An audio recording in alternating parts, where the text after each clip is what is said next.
conhecer.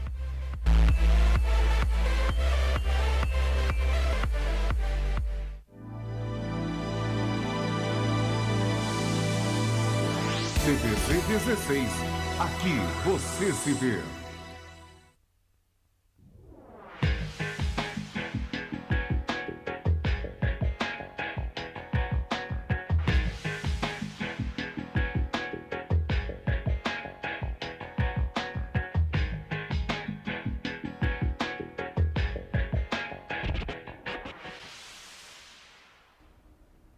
Alô, amigos do Abrindo o Jogo. Hoje o nosso programa tem uma vertente voltada mais para instrução da população, instrução das pessoas, informação a respeito de um assunto que, além de causar, às vezes, assim, espanto nas pessoas, faz parte da vida de todos, hoje ou no futuro. A melhoria dessa coisa que nós vamos falar ao longo do programa é uma questão de saúde pública, é uma questão de sobrevivência para muitas pessoas que hoje estão aqui no estado do Rio e aproximadamente 15, 16 mil pessoas dependem dessa coisa para continuar vivos aí. Nosso convidado de hoje é Marcelo Queiroz, advogado, e ele vai explicar para a gente muita coisa baseada na sua própria experiência a respeito de transplante de rins, transplante de órgãos. A seguir a gente vai falar alguma coisa também, mas é uma coisa que todo mundo pensa, não vou precisar disso, eu não quero ser doador, eu sou imbatível, eu sou imortal, mas mais cedo ou mais tarde, eu espero que não, mas acaba batendo na porta da gente ou de um parente próximo. Então, vejam o programa de hoje, vocês vão ter muitas informações. Marcelo, muito obrigado pela sua presença aqui, poder esclarecer as coisas para a gente aqui no programa. A população é sempre carente de informações precisas e informações objetivas a respeito desse assunto, que é o transplante de rim e também... Por tabela, a gente vai falar sobre transplante de coração e tal, porque, né, de órgãos, que é o caso de muitas pessoas aí. Parece que a fila de transplante está em torno aí, por exemplo, de rins, em torno de 2 anos e médio. 2 anos em média, né? Muita coisa. Tem gente que vai a óbito antes de poder ter o transplante. Exato.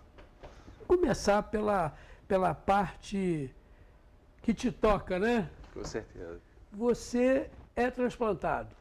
Isso. Na verdade, Falcone, eu tenho 33 anos, sou advogado, passei por um problema há 4 anos atrás, retirei um câncer no rim. A partir desse câncer, a operação foi super bem sucedida, não tenho mais problema de câncer.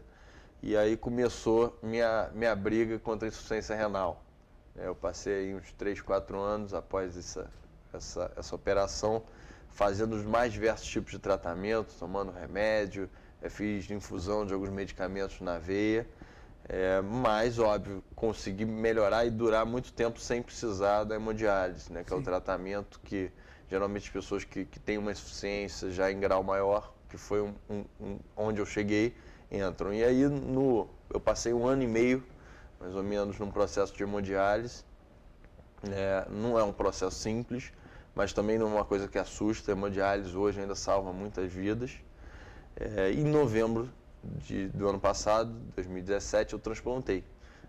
Tive a felicidade de ter não só um irmão, mas agora praticamente um anjo. É muito, muito raro as pessoas terem esse tipo de atitude. Despreendimento, que foi um amigo meu, que eu conheci primeiro jogando vôlei, né? Jogando vôlei na praia, depois estudou, trabalhou e éramos muito amigos.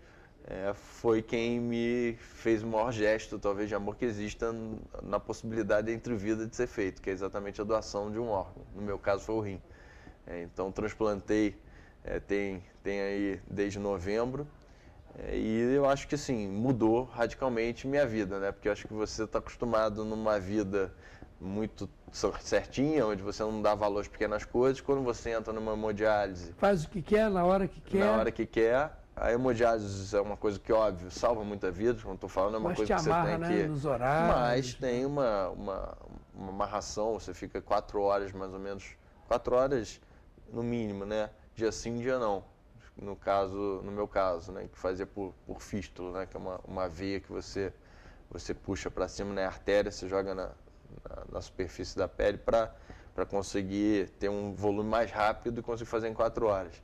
Então, assim, você começa a ter limitações de horário, né? Isso não é uma coisa que, óbvio, vai acabar o mundo, mas você, talvez, quando você viaja, você tem que pensar se no local que você está viajando você tem uma estrutura de hemodiálise, então, e não pode deixar de fazer nunca, porque é uma doença que, de fato, se você deixar uma semana sem fazer, é muito complicado, a chance de morte é gigantesca. Tem algum problema, por exemplo, quanto à desinfecção desses equipamentos? Porque, afinal de contas, seu sangue vai circular dentro da máquina e tal, né? Para ser filtrado, fazer a mesma função que o rim faria internamente, né? Você, por exemplo, falou que às vezes a pessoa pode viajar e tal. Não existe um certo receio de você ir numa estrutura que você ainda não conheça e ter algum tipo de contaminação? Isso é mais um problema que a pessoa né? As enfrenta, clínicas né? têm que ter muita atenção na limpeza, na questão da manutenção dos equipamentos. É um equipamento que ele tem uma rotatividade muito alta. Na maioria das clínicas de hemodiálise você tem 3 turnos. Tem lugares que você chega a ter 4 turnos, você tem um turno noturno. Mas, assim, em média geral, pelo menos no Brasil, esse não é um grande problema. As clínicas têm respeitado. Uma coisa que eu gostei muito no caso da minha clínica, que a maioria das clínicas trabalha dessa forma, é que você faz hemodiálise com cerca de 40, 50 pessoas simultaneamente. Ao mesmo tempo. E eu acho que isso, para mim, foi muito bom. Porque Então são 40, 50 máquinas, né? Uma máquina... 50, uma máquina geralmente do lado da outra. E eu acho que foi muito bom para mim, porque você começa ali, né? Você está 4 horas, você primeiro constrói amizades muito fortes. E segundo, você, na verdade, começa a ver que não é um bicho de 7 cabeças. Que você começa a conhecer pessoas, por exemplo, que estão há 20, 30 anos fazendo hemodiálise. Que é uma coisa que, assim, eu que fazia, quando eu entrei, por exemplo, segundo, terceiro dia, a pessoa do meu lado fazia 30 anos de hemodiálise. E aí você vê assim, cara, tem gente que tem, de fato, é guerreira e luta todo dia pela vida. É um aprendizado, né? Aprendizado de vida, violento, né? Acho que essa é a grande experiência que você toma. E você vê, assim, muitas vezes você reclama da vida e tem gente ali, às vezes com uma idade muito avançada, com um problema que não é só o renal, tem diabetes, hipertensão, câncer, está ali diariamente lutando pela vida e feliz. Tudo ao mesmo tempo agora, né? E aí você começa a falar, por que eu reclamava tanto da vida? E tem pessoas aqui que todo dia estão lutando por ela. Então acho que é uma experiência de vida que muda muito o conceito da sua forma de viver, da forma que você atua, de valorizar cada minuto do teu dia. Naquela oportunidade ali que você ficava 4 horas parado ali, né? Vendo essa quantidade de outras pessoas, companheiros, como você falou, ia desenvolvendo amizade com eles e tal, que é uma grande coisa, né? Que existem religiões que dizem que as pessoas só se unem na dor ou no amor, né? Não é isso? Então, nesses momentos aí, não propriamente um momento de dor, mas um momento de infortúnio, um troço chato que acontece ali, as pessoas elas ficam mais suscetíveis a ouvir e a conversar, trocar ideias. Você sentiu que houve uma evolução sua como ser humano nesse período aí? Com certeza. Acho que não só minha, né? Eu acho que quando você passa por isso, família, a tua família junto, né? vê junto. de outra forma, teus amigos começam a entender também, porque assim, eu hoje tenho 33 anos, e você geralmente acha que nunca vai ter um problema de saúde, até porque você é novo, né? Então assim, com 20 anos ninguém acha que vai ter um problema de saúde, e aí você vai ficando velho e vai começando a aparecer, mas as pessoas não têm às vezes a noção dessa virada. E aí, assim, quando eu tive isso com 33 anos, você vê que vários amigos meus me perguntavam, cara, mas o que aconteceu? E aí começaram a se cuidar mais. Então, assim, não necessariamente em virtude do rim, mas em outros pontos. Isso não foi uma coisa que você tenha provocado. Isso é genético, não é isso? Na verdade, assim, o motivo é muito... Ninguém soube dizer, até porque é uma doença nefrosclerose múltipla, no meu caso. É uma doença silenciosa.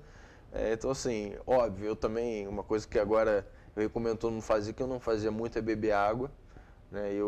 Não estou dizendo que essa é a causa do meu problema, mas eu acho que assim, é uma coisa que eu aprendi, né, depois, a importância disso. Então hoje eu ando com uma garrafinha d'água na mesa do meu trabalho, porque na o minha rim, casa. a rigor, é um filtro, né? E para ele Exatamente. filtrar, você tem que passar líquido através dele, né? Então, acho que assim, melhorar a alimentação, aprendi muito a importância disso. Muito tempo eu consegui segurar sem precisar entrar em hemodiálise em virtude da minha alimentação. E aí, talvez se eu tivesse me cuidado um Que pouquinho bacana antes, isso, hein? eu conseguiria ficar muito mais tempo, né, sem precisar entrar na hemodiálise. Então, é a importância de você se alimentar bem. Você se alimentar com menos toxinas. Com alimentos naturais, comer salada, comer regradamente. Dando menos trabalho para o rim que já tem algum problema. Exatamente. Né? Então, assim, evitando, né?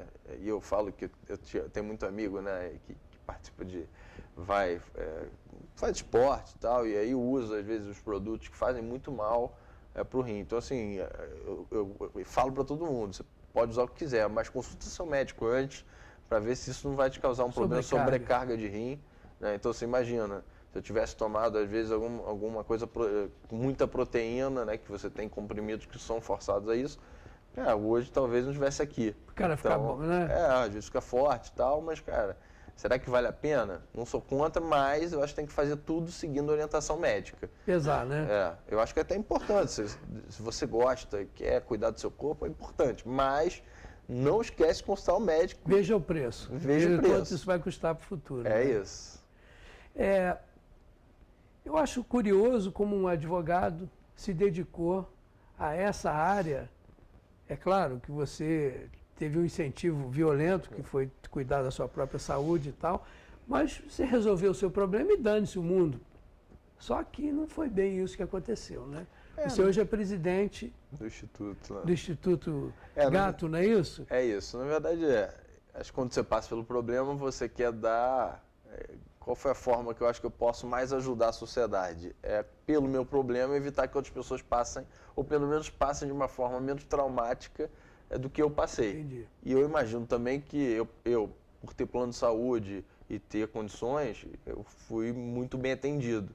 E eu sei que não é a realidade para todas as pessoas. Então, acho que é tentar também tornar menos traumático para quem eu sei que tem um tratamento muito mais difícil que o meu. E aí a gente faz parte do Instituto Gato. Gato significa Grupo de Apoio ao Transplante de Órgãos. Quando você resume, vira gato. A gente usa um paralelo, que o gato, né, pela lenda, tem 7 vidas. E quando você doa seus órgãos, em morte, né, principalmente, você pode salvar até 7 vidas, né, até mais de 7 vidas. Porque quando você morre, você pode doar, óbvio, se tiver uma morte cerebral, você pode doar o fígado, pode doar os 2 rins, pode doar as córneas, pode doar a pele. Então, assim, tem muita... Você consegue dar vida, né, através da sua morte, você consegue fazer com que outras pessoas salvar outras vidas. Então, assim, tem várias histórias muito bonitas em cima disso, né, em cima de pessoas que perderam seus parentes e conseguiram salvar outras.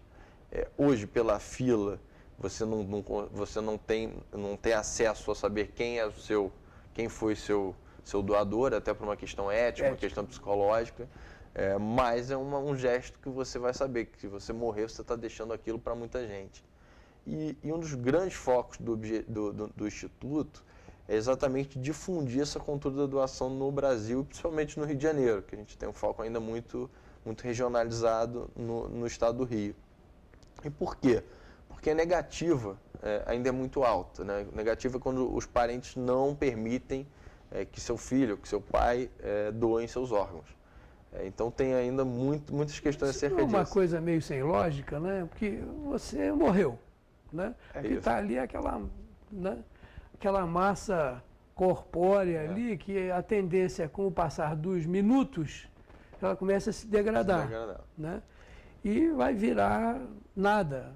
É isso. Ashes to ashes, dust to dust. Né? Você vai voltar para cinza. Da cinza vieste, para cinza voltarás. Né?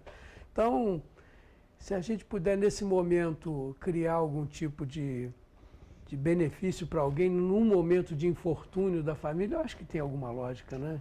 Na verdade, hoje, assim, o que a gente vem percebendo, e eu não tinha essa noção, mas hoje eu tenho uma noção muito maior, é que na questão da doação de órgãos ainda existem muitas informações que as pessoas não conhecem. Então, por exemplo, todo mundo tem a imagem que quando você vai doar os órgãos, você, sei lá, vai fazer um enterro, uma cremação, e seu corpo vai estar todo aberto e todo esfacelado. Não é verdade, isso não acontece em momento nenhum. Tudo é recomposto, então você não tem menor diferença no cadáver. A segunda coisa que no passado as pessoas falavam muito, não, mas se eu for doador de órgão e eu estiver no hospital, eu vou morrer, pode ser que o médico deixe de me tratar para eu doar meus órgãos. Também assim, todo mundo sabe, acho que todo mundo, é um pensamento muito retrógrado, primário, né? Então acho que ninguém vai lutar contra a vida e você consegue comprovar todas as formas que você teve uma morte cerebral, etc. O terceiro é que as pessoas, e aí acho interessante esse dado, muitas das negativas são baseadas na religião. E a maioria das religiões, você tem uma ou outra que são, às vezes, polêmicas não em relação ao transplante, mas tem a questão de transfusão de sangue. São poucas e nem sempre... Testemunho de Jeová. Testemunho de Jeová, tem a questão da doação de sangue, mas eles já entendem que existem formas de transplante. Então, assim, eu não faço parte dessa religião, mas eu sei que hoje já tem uma leitura que eles estão avançando nesse sentido.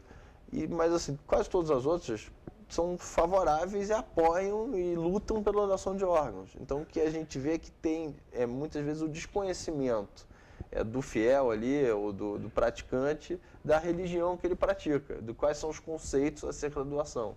Então a gente faz um trabalho, por exemplo, muito grande em centros espíritas, em missas, em cultos, em terreiros, exatamente para mostrar que a doação de órgão é algo que é positivo. Vejam, né? E que os líderes religiosos também falem para as pessoas, não, a gente de fato está de acordo com o que ele está falando aqui, ou que as pessoas do Instituto estão falando aqui nessa mini palestra, 5, 10 minutos, que às vezes pode ser a mudança da nossa história, né?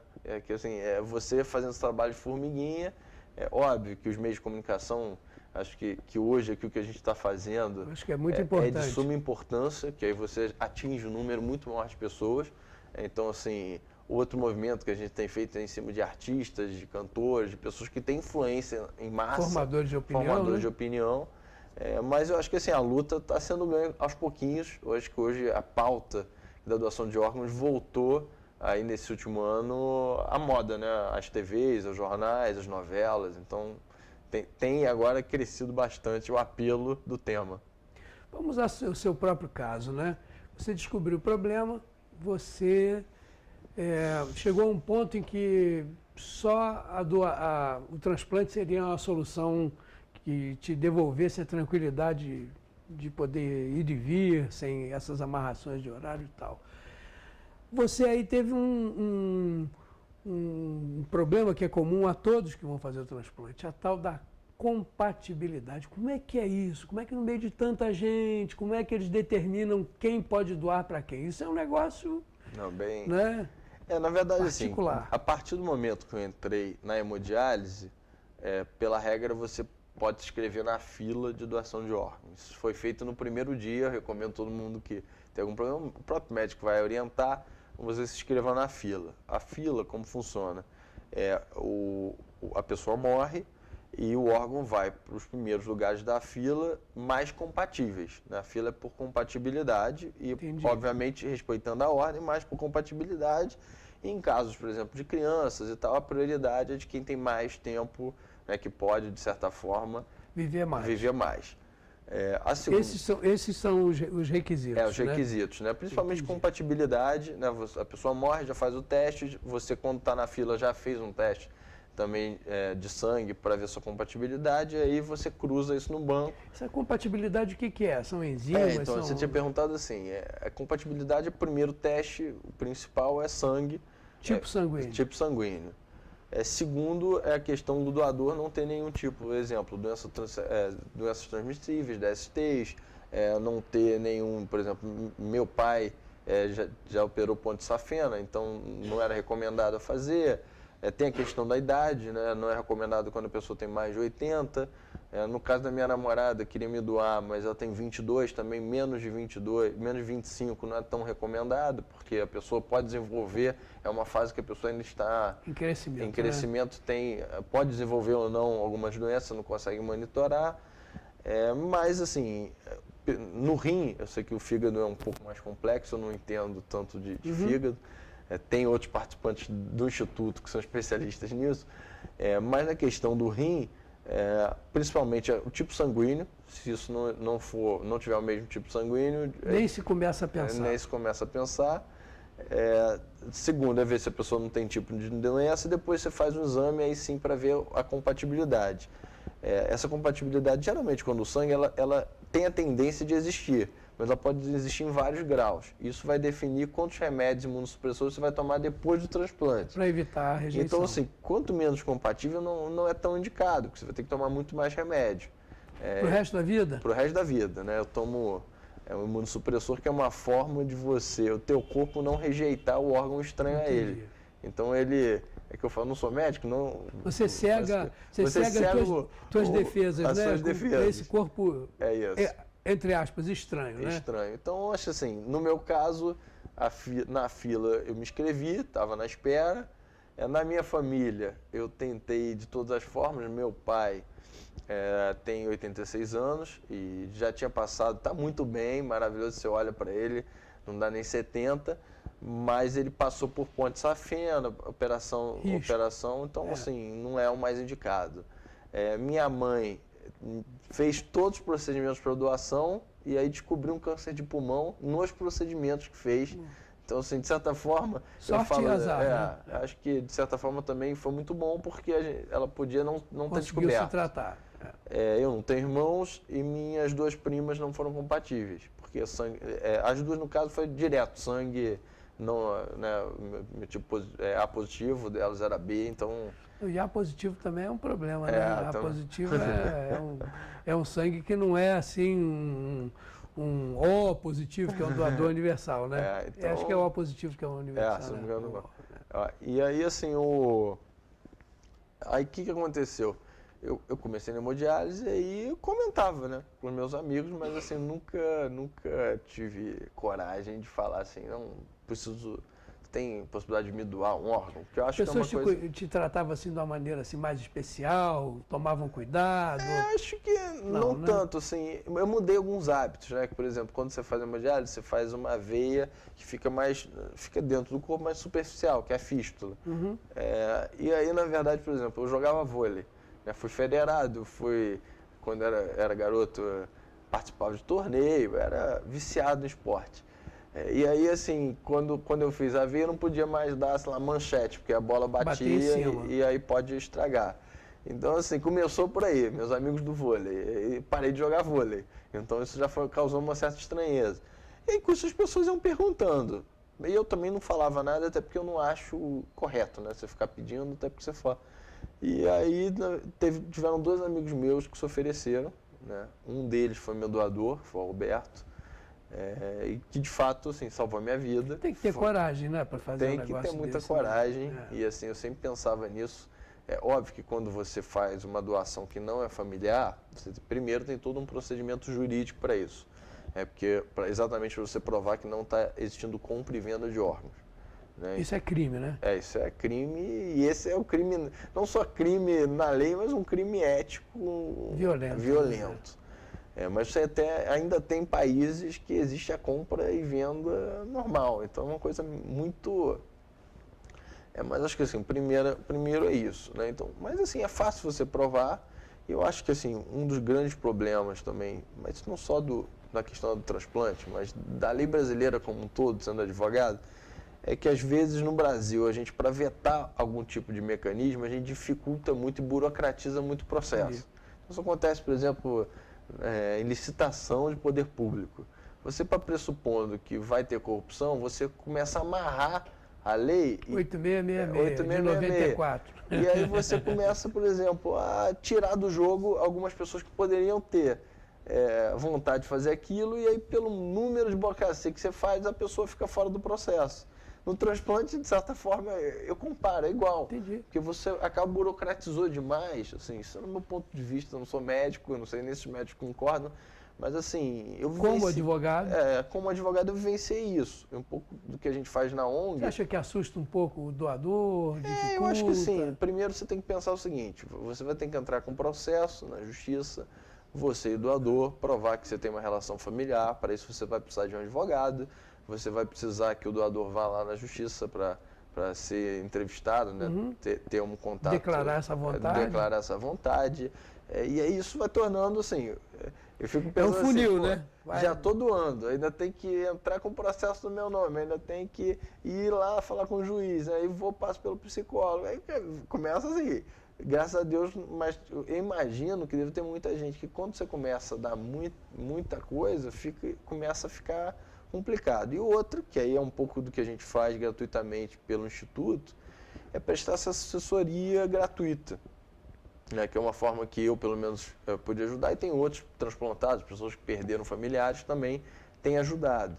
Então, assim, exemplo, questões, primeiro no pré, isso acontece muito. A pessoa poderia estar fazendo hemodiálise numa clínica e estar internada num hospital público. Isso é ruim para todo mundo. É ruim para o poder público, porque o custo de uma pessoa internada é muito maior do que uma pessoa numa clínica. É ruim para o paciente, que ele tem que ficar vivendo no hospital. E segundo, ele tem exposto ao riscos de infecção. Então a gente faz um trabalho grande para tentar migrar. Você já botou isso no papel, é verdade mesmo, né? Verdade. O custo é violentamente maior. Fora você está ocupando um leito que poderia ser utilizado para emergência e tal. Então, assim, quanto mais pessoas em clínica, melhor. Eu sou até a favor do quarto turno nas questões das clínicas, né? Porque tem lá a tabela do SUS, o SUS paga por sessão, e eu acho que quanto mais sessão você tiver, mais gente em clínica, você está desafogando o hospital. Sim. Então é uma teoria. A segunda é oferecer o serviço que foi feito comigo. Você não tem nenhum familiar, mas tem um amigo, você precisa de um advogado para provar que, de certa forma, você tem a mesma condição financeira, não existe relação de dependência econômica, não existe compra e venda, você é amigo de fato daquela pessoa, então assim, é prestar esse serviço. Justificar, e aí a gente também faz gratuitamente.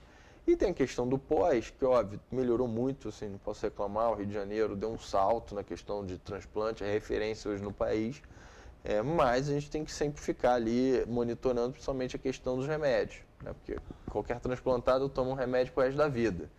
E eu não posso remédios caros? Na verdade, assim, eles nem vendem na farmácia, eu imagino em virtude do custo, né? Pelo menos os meus, o custo é muito alto. Que eu já pesquisei na internet, você tem que trazer de outros países e é caríssimo. Não sei se nos outros tipos de transplante também são tão caros, mas é o seguinte, evitar, antigamente, mais no passado, 10, 15 anos atrás, você tinha muita falta de medicamento nas farmácias, né? Nas farmácias públicas, que cedem gratuitamente. E hoje melhorou muito, mas volta e meia você tem ainda alguns pontuais problemas no fornecimento dos remédios. E aí a gente fica também monitorando qualquer tipo de problema. E são de uso contínuo, você não pode ficar sem de jeito nenhum. Exatamente, então esse é o desespero, né? Não é que nem assim, se eu viajo e esqueci o remédio, tem que voltar da viagem, porque não tem como ficar sem. Então é um pouco desse o nosso trabalho. Você toma diariamente? Diariamente, ando com ele e ainda deixo um no carro de reserva, um comigo e outro na minha casa. São muitos remédios? Hoje eu tomo 4 comprimidos de manhã e 4 comprimidos à noite. Não é nada do outro mundo. Não é nada do outro mundo. Para te dar essa qualidade de vida magnífica. É uma coisa, né? Assim, no meu ponto de vista, o transplante em si é algo que eu acho milagroso. Eu acho assim, você de fato ver o quanto a medicina e quão competentes são os médicos, né? Você falou uma coisa muito interessante. Você falou que antes de ter o problema você não sentia nada. Nada. E agora, depois do transplante, você também continua não sentindo nada. Estou melhor, né? Porque agora estou me cuidando mais. Agora, assim, uma coisa também interessante, até para alertar todos os espectadores, que também é um dos nossos focos gigantescos no Instituto. Tem até um nefrologista no Rio de Janeiro que ele é conhecido por isso, né? Que é o Edson Souza, ele trabalha na UERJ, concursado, E aí ele botou o apelido de Edson da creatinina, que essa palavra ele fala a importância da creatinina. Por quê? Porque a creatinina é um medidor da proteína. E assim, se você está expelindo muita proteína, então se você está, por exemplo, fazendo xixi e tem uma camada muito grande de espuma e essa camada se mantém, significa que você está expelindo muita proteína. O ideal é que você procure um médico, porque pode ser que esteja com algum problema renal, seu rim não esteja filtrando como deveria. E aí, assim, no meu caso, por exemplo, creatinina de um homem, o certo é entre 0 e 1, é a tabela padrão. E eu vivia bem, não sentia nada, e quando fui descobrir, minha creatinina já estava quase 5. Jesus. Então é um negócio muito que você tem que estar monitorando. Então a gente tem uma luta, primeiro, assim, para orientar o poder público, e até assim, existem leis municipais nesse sentido, de botar a creatinina no rol, pelo menos dos exames básicos de qualquer exame de sangue. A gente vai dar a primeira parada, Claro. que é o primeiro intervalo, e a gente volta em 1 minuto falando sobre transplante de órgãos, transplante de rins, os gatilhos, os indicadores, tudo que a gente precisa saber. A gente volta em 1 minuto.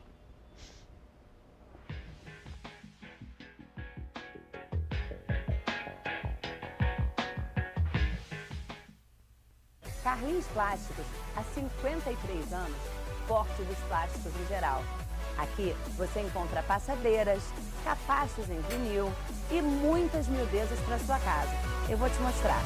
Temos também a maior variedade da cidade em toalhas térmicas e aflaneladas, cortinas e acessórios e espumas de várias larguras e densidades, capas para máquina de lavar, cortinas de box e muito mais. Carlinhos Plásticos, preço, tradição, qualidade e o melhor atendimento para você. www.tvc16.com. Aqui ou em qualquer lugar do mundo, você assiste a TVC.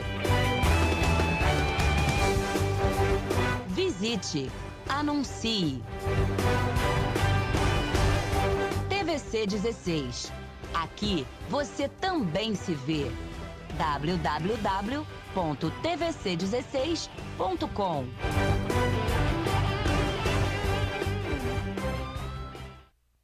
Grandes marcas sabem que seus clientes buscam muito mais do que só produtos. Eles buscam relacionamentos construídos com qualidade, respeito, confiança e, claro, uma boa comunicação.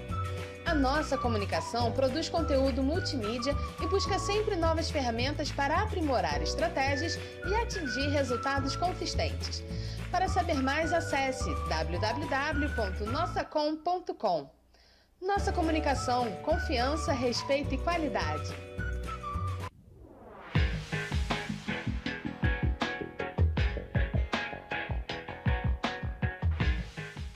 Voltando com Abrindo o Jogo, entrevistado de hoje, Marcelo Queiroz, presidente do grupo Gato. Marcelo é advogado e ele teve um evento de precisar fazer um transplante de rim.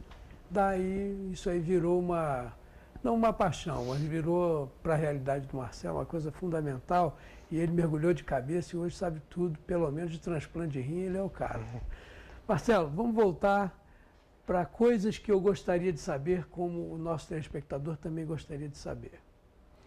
Existem outros tipos de transplante, a maneira, não fisicamente, mas a maneira de organizar. Você pode, por exemplo, eu sou incompatível com você, não pode doar eu não posso doar o meu rim para você, mas você tem uma outra pessoa que poderia receber o meu rim e essa pessoa é compatível com você.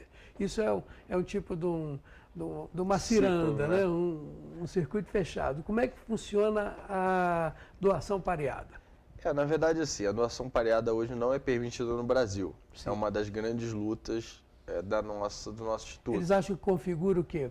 Não, na verdade, assim, acho que, pelo menos nos últimos congressos que foi falado, é a questão, primeiro, logística, né? Porque a gente ainda tem algumas coisas a avançar para chegar nesse nível. Segundo, assim, tem a questão ética de, por exemplo, como funciona mais ou menos a doação pareada? Por exemplo, minha prima não foi compatível comigo. Hoje, no Brasil, minha prima está descartada, pelo menos como doadora. Continua sendo minha amiga, pode ajudar a tentar arrumar outras pessoas, mas não pode me doar. E aí, como funciona em alguns países desenvolvidos? Minha prima, vai para um banco como referência comigo, Sim. é minha doadora, e pode ter alguém que tenha também uma prima que queira doar, não seja compatível com ela, mas pode ser que essa prima dessa pessoa seja compatível comigo e minha prima seja compatível com a pessoa. Então, basicamente isso se chama doação pareada. Então, a prima do doador B está doando para mim, doador A, e a minha doadora A está doando para o receptor B. Então, faz isso. Isso eu sou muito favorável. Eu acho que pode ser um avanço, óbvio que você tem que ter uma logística para isso, não é uma coisa simples.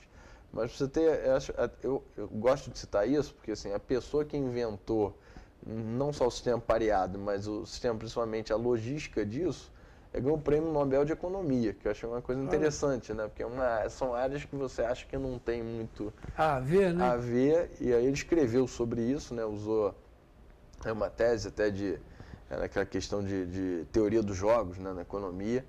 E eu acho que assim, pode ser um avanço muito significativo. Eu acho assim, até uma coisa interessante para divulgar a doação de órgão.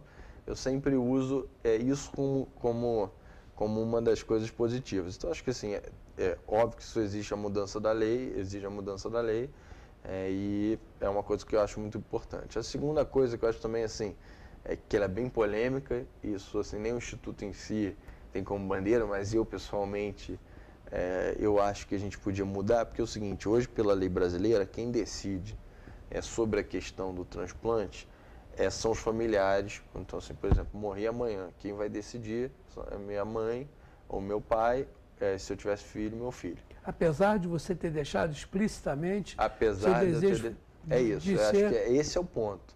É exatamente assim. E é por isso que muitas vezes nas carteirinhas antigamente você tinha carteira de motorista, você tinha carteira de identidade com um doador de órgãos. De um tempo para cá, isso foi sumindo das carteiras públicas, né?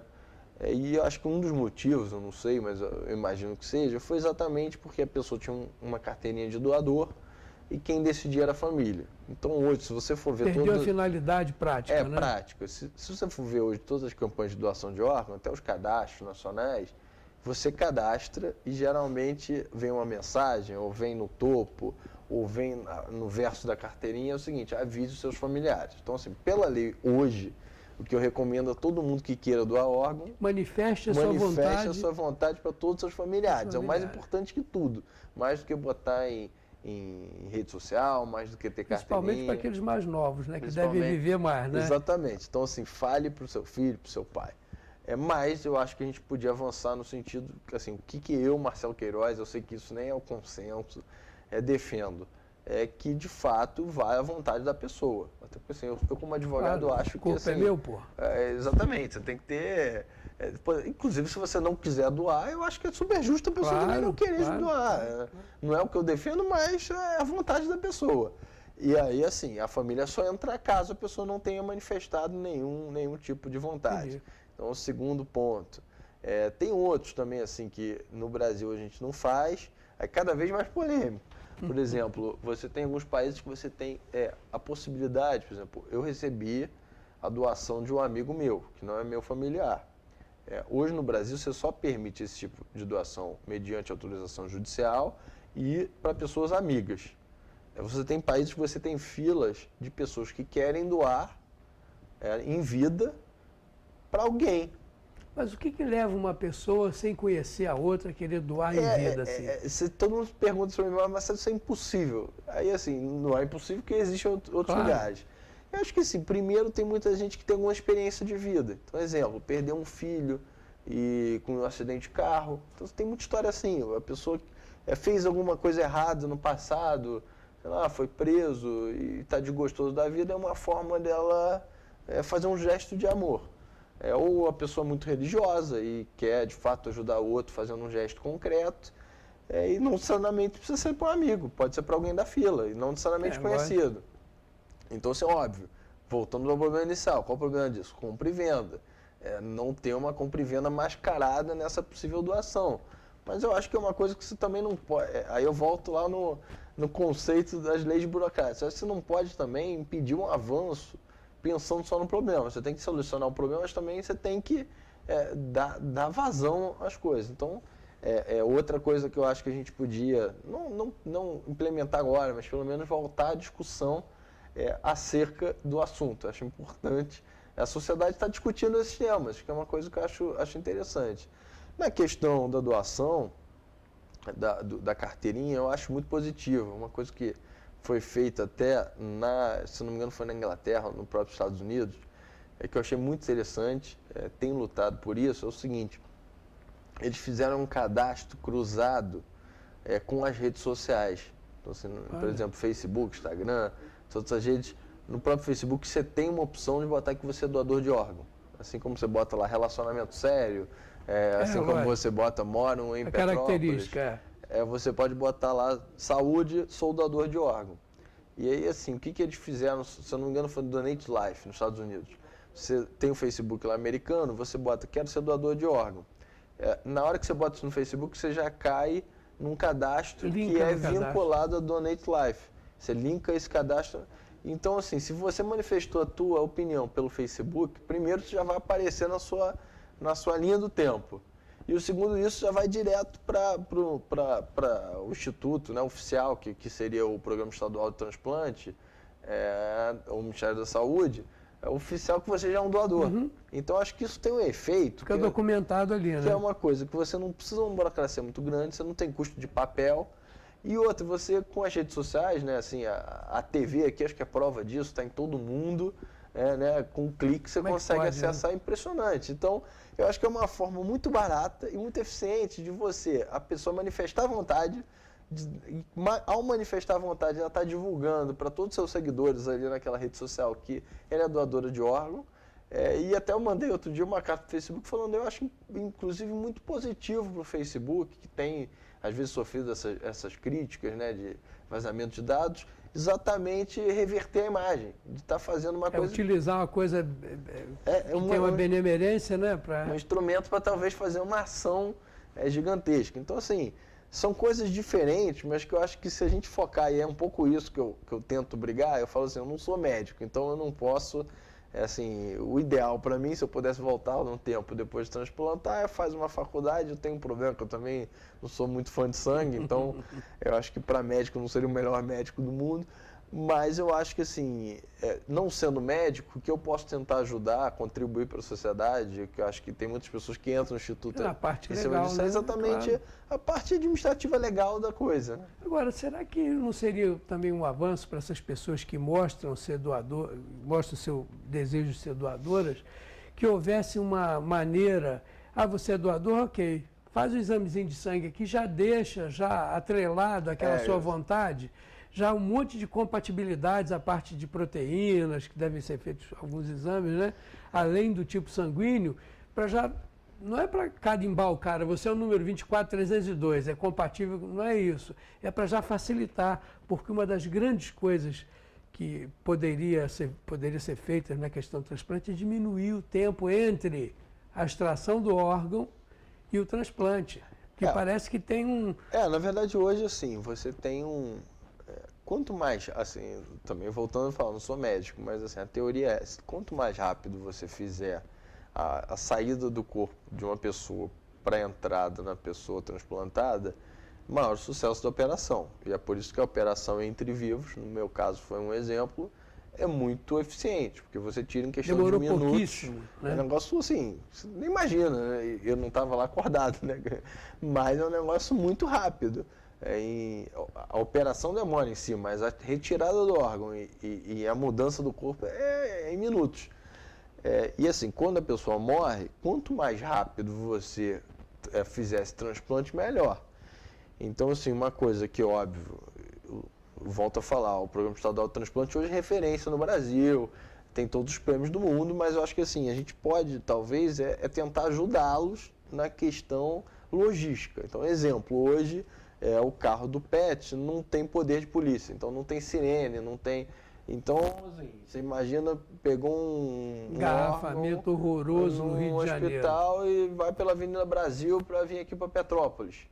E aí, como que a gente... Linha vermelha no sentido subida para Petrópolis, em frente à Maré, tiroteio, pronto. Exatamente. Então, acho que a gente tem que, assim, tentar, primeiro, ter uma rede cada vez maior de pessoas sabendo do problema, tentar fazer veículos característicos, são besteiras, mas que eu vejo que às vezes são entraves. Na hora que você coloca tudo para funcionar, dá uma diferença tanto grande. É que, assim, né? a gente já tem sido feito um trabalho grande em cima de helicópteros dos bombeiros, tem sido feito um trabalho gigantesco em cima de aviões da FAB. Então você já está tendo... Isso já acontece. Já acontece e, assim, foi implementada por muito pouco tempo.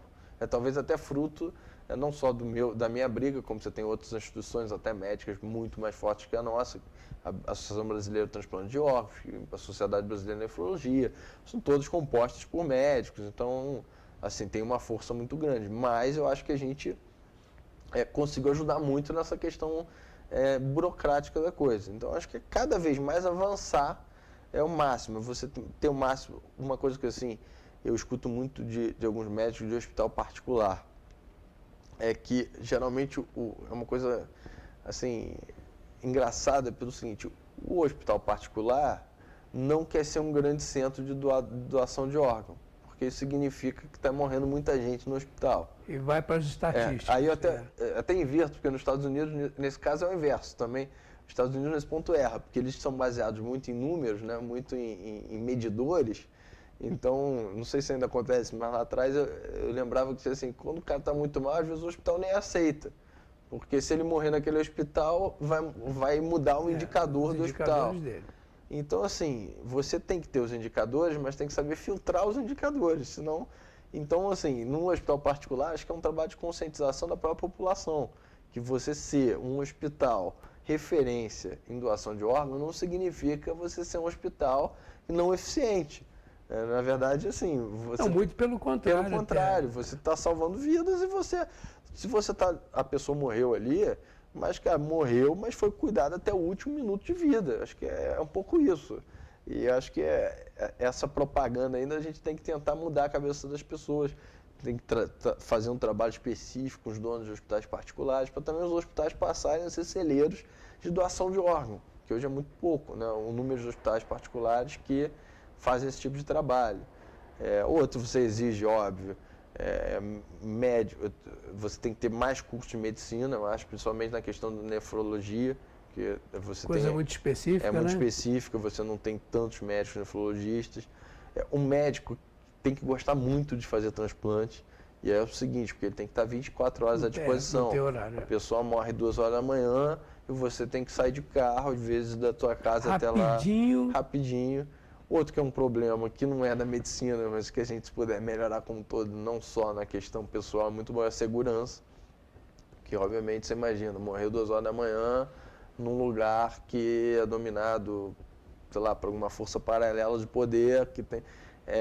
o médico tem que sair... Como é que chega lá? Como chega lá. Então, acho que, assim, tudo isso afeta, como afeta todas as outras áreas da vida, mas no transplante afeta bastante. Então, a gente trabalhar em cima disso, melhorar cada vez mais, conscientizar a população da importância desse gesto.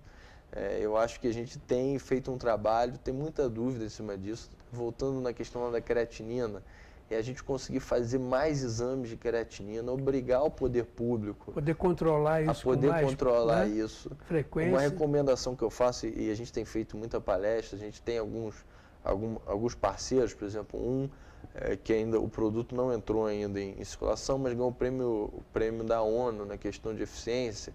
Alguns produtos que você consegue, tem alguns tipos, você consegue fazer o exame e ter o resultado em pouco tempo no celular, e aí você poupar a ida da pessoa até a clínica. Então, você acha que na medicina tem algumas questões de gestão que, se você conseguir, melhorou muito, né? É um avanço incrível que a gente teve.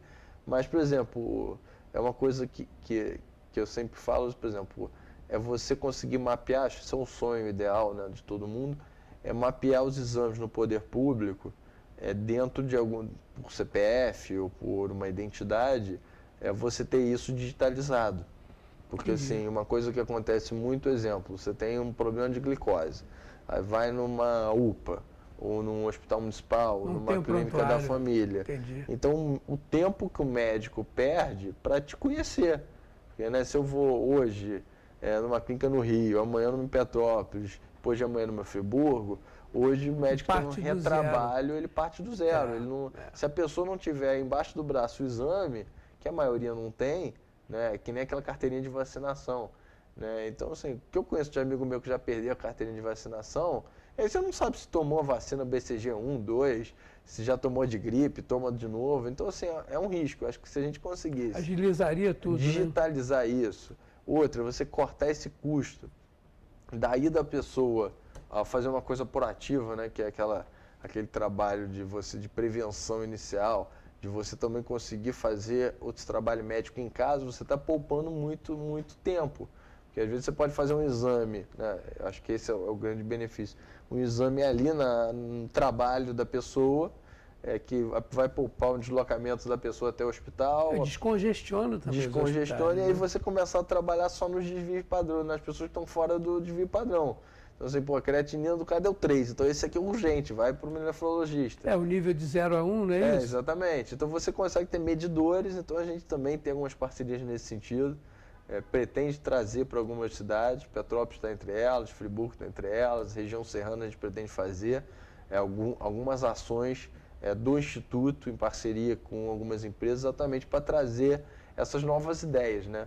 Acho que é um novo conceito. E a gente foca muito num público formador de opinião, né? Então a gente tem atuação muito grande também, não só nessa parte de conscientização, mas na parte de mostrar novas soluções, principalmente algumas sugestões para universitários, para sindicatos patronais, para sindicatos empregadores. Para se espalhar com mais exatamente, facilidade. E também para as pessoas, por exemplo, quando você fala isso numa faculdade, às vezes a ideia que eu tenho pode ser aprimorada muito mais. Então, por exemplo, a gente fez uma bateria de coisas, por exemplo, em Rio das Ostras, Macaé. Então, quando você fala lá para o estudante de medicina, para o estudante de enfermagem, e que a ideia que a gente quer espalhar pelo Rio todo, dali às vezes surge uma ideia genial, né? Que eu não estou pensando. O cara pegando aquele início, princípio, ele desenvolve e esse é um grande sucesso que tem acontecido, né? Então, e hoje o telefone celular aí servindo para múltiplas tarefas, né? Multitarefas, quem sabe, né? Hoje o celular substitui o computador, né? É verdade. Você resolve tudo. Quase... O poder de processamento subiu, dual core, octa-core, É impressionante. Essas nuvens, né? Isso é uma coisa assim que para mim é fantástico, você conseguir armazenamento em... deixou de ter necessidade de você ter muita memória aqui. Na máquina, coisa, né? Então, a máquina assim, vira só um elemento de ligação só. Acho que o nosso trabalho é esse. Na questão dos hospitais, dar todo o suporte, assim, a gente vê assim, o que óbvio, os médicos passam, é uma vida que não é fácil, os donos de clínica também, assim, apesar de às vezes ser vistos como os vilões da coisa, mas, cara, é um trabalho muito árduo. Né? Hoje, ser empresário também no Brasil não é simples. Né? Você tem que pagar imposto, você tem adicional noturno, você tem tudo e em geral, por exemplo, fazer um quarto turno no hemodiálise implica, por exemplo, no adicional noturno do enfermeiro, do médico. Então, tudo tem, parece simples, mas não é tão simples. Quando a gente entra no assunto, a gente vai vendo os itens, né? Outra questão que eu acho assim, interessante é a questão das clínicas de hemodiálise, que a gente defende muito. É a distância da clínica de hemodiálise para a casa do sujeito. E aí você tem várias cidades, por exemplo, no estado do Rio, que não tem clínica de hemodiálise. Você tem alguns centros, né, assim, corações, que as pessoas geralmente vão até eles. Petrópolis é um deles. Né? Exato. A gente vê sempre muitas vans de prefeituras e tal, chegando aí na parte da manhã. Então, assim, só que é uma coisa que eu acho que a gente tem que evoluir. Né? Porque, assim, óbvio que você ter grandes centros também não é 100% polêmico o que eu estou falando, mas eu acho o seguinte, eu tinha plano de saúde, tinha todas as oportunidades, fazia minha hemodiálise a 15 minutos da minha casa. Tem gente que entra numa van, fica 2 horas, depois fica mais 4 horas na hemodiálise, depois pega a van de volta para casa, são mais 2 horas. E isso que eu estou falando é quando ninguém passa mal na van. Essa pessoa trabalha como? Exatamente. Então, assim, acaba não trabalhando. Eu tenho casos onde eu trabalho, que a pessoa entrou num processo de hemodiálise. Óbvio, quando você está no processo de hemodiálise, se você quiser, você tem todos os benefícios do INSS, você pode deixar de trabalhar, mas a pessoa fala assim, eu quero continuar trabalhando porque para mim é uma distração. De fato, para mim, meu trabalho também foi uma distração. Quem gosta do que faz, é isso mesmo. Então assim, eu saía às 6 horas da manhã, minha hemodiálise de 6 às 10. Eu saía às 10 e ia trabalhar, óbvio, tinha que mudar alguns hábitos, dormir mais cedo, antes eu dormia mais tarde. Mas essa pessoa, por exemplo, ela queria continuar trabalhando, só que ela fazia 3 horas da tarde no fundão hemodiálise. E ela morava em Jacarepaguá, lá no Rio de Janeiro. Então imagina, o translado dela de um lado a outro é impossível, 3 horas da tarde, nem que ela quisesse trabalhar, ela consegue. E imagina assim, eu estou falando isso numa cidade grande, nas cidades pequenas, uma vanzinha, o problema é esse, porque dentro da van, quando vocês me olham, eu tenho 33 anos, então eu tenho saúde, eu aguento, apesar de ter medo de sangue, eu fui lá, hemodiálise, tranquilo. Mas tem gente que faz hemodiálise tem 80 anos, tem gente que é hipertensa, tem gente que é diabética. Os cuidados têm que ser outros. Os cuidados têm que ser outros. Então, assim, uma coisa é você passar 4 horas sentado. Até questão de coluna. Tem gente que sofre muito com coluna. Então, você imagina... Problemas circulatórios. Então, imagina você viajar 2 horas. Isso eu estou falando no transplante porque é uma coisa que eu sei, mas imagina também outros tipos de doenças, né? Você tem que fazer esse transporte regular. Então, acho que, assim, esse é um caso muito importante. Tem outras coisas assim, remédios, eu acho que quanto mais a gente também facilitar a distribuição, melhor. A Rio Farms hoje também já é um avanço absurdo. Né? Eu mesmo pego meu remedinho na Rio Farms, sem fila, com horário marcado, é um avanço incrível. Mas, assim, um cadastro a gente ainda pode ser mais rápido. Então, óbvio, tudo evolui. E eu quero ajudar as coisas a evoluírem sem criticar. E eu acho que nisso a gente tem sido bem eficiente.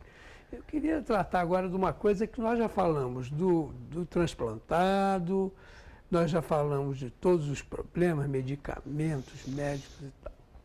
Vou falar da parte mais delicada disso tudo na minha cabeça e o que pode ser a diferença entre a pessoa doar ou não doar o seu órgão. O doador, como é que fica a cabeça do doador? O que pode modificar, por exemplo, no seu caso concreto, você conhece bem que é o transplante de rim. No caso do transplante de rim, o doador, ele fica debilitado, ele sofre algum tipo de sequela para o resto da vida. Como é que funciona isso na parte física primeiro e depois, se você tiver alguma referência na área psicológica do doador?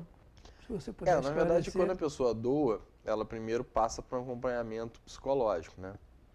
Então, até antes da doação, você passa na questão judicial. Existe um trabalho? Existe trabalho. E até assim, 1, 2 dias antes da cirurgia, você tem um questionário, você tem que responder. Tem certeza que você quer doar? Né? Ele faz perguntas até aleatórias para exatamente ter certeza que a pessoa quer fazer essa doação.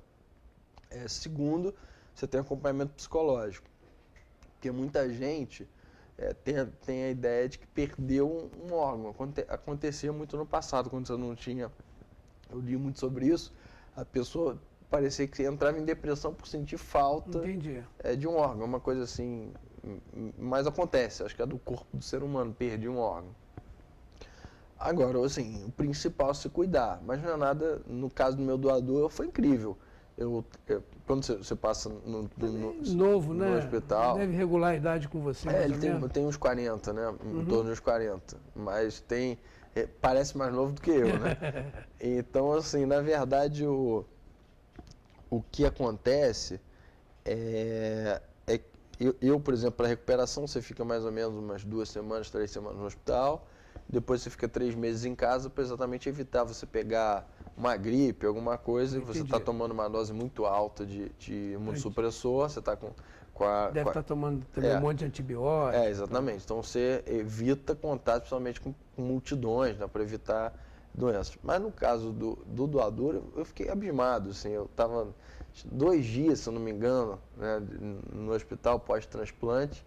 E aí o Alberto foi meu doador, apareceu andando no meu quarto. Tá doido. Aí eu falei que é impressionante, mas assim, impressionante. De fato, óbvio que a operação geralmente do doador é por laparoscopia, né? Então você tem menos corte, cicatriz mínima. né? Então, assim, a melhora foi exponencial muito rápida. Que bom. Dentro de um mês, ele já está praticando esporte, já está fazendo tudo o que quer. E, assim, os únicos cuidados, acho que são os cuidados de qualquer pessoa para a vida, né? Você não sobrecarregar, porque você só teria um órgão só. Mas, assim, você não engordar, você evitar beber demais, você comer melhor, nada que vá mudar a vida de ninguém.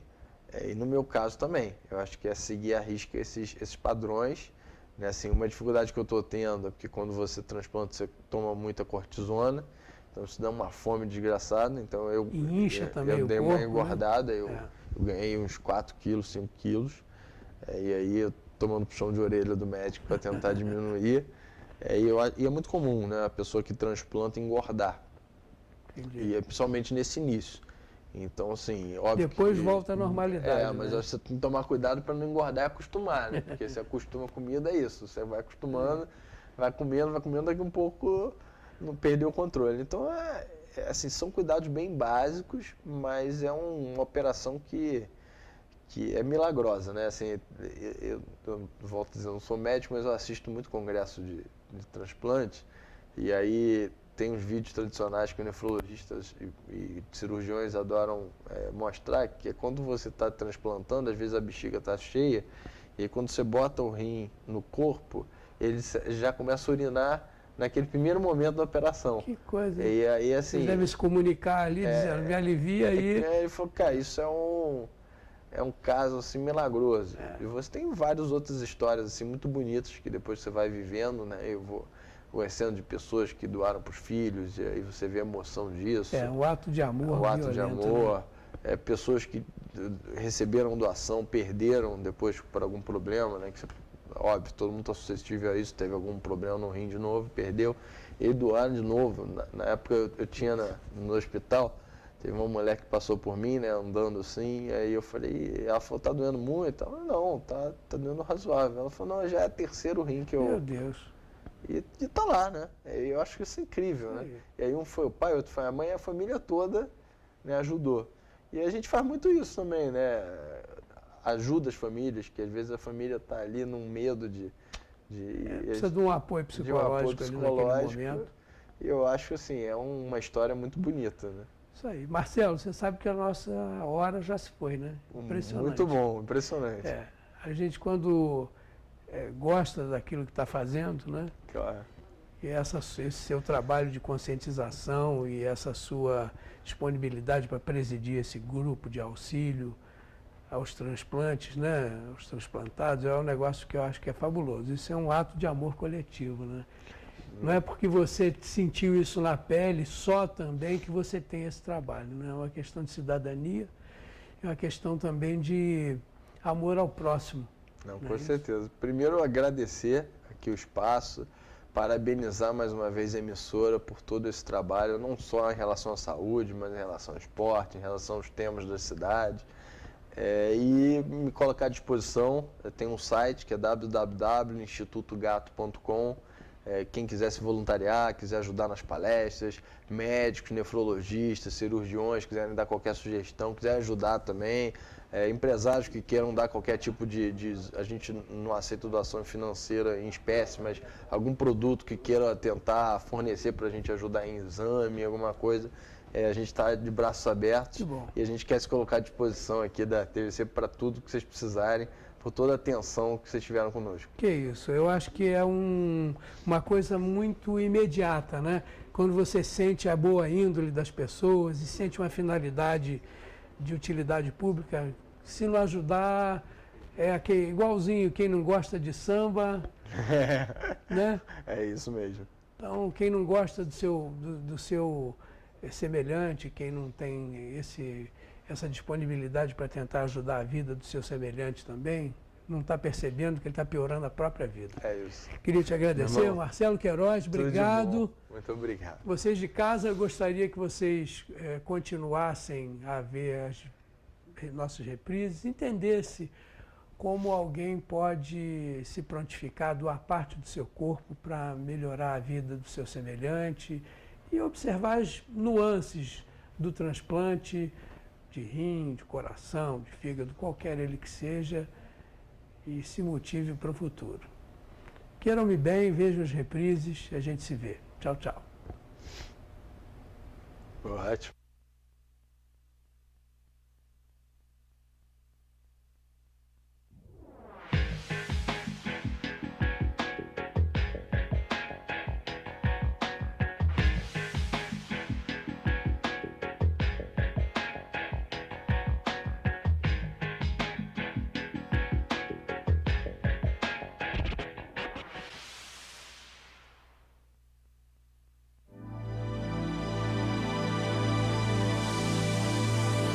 CBC 16. Aqui você se vê.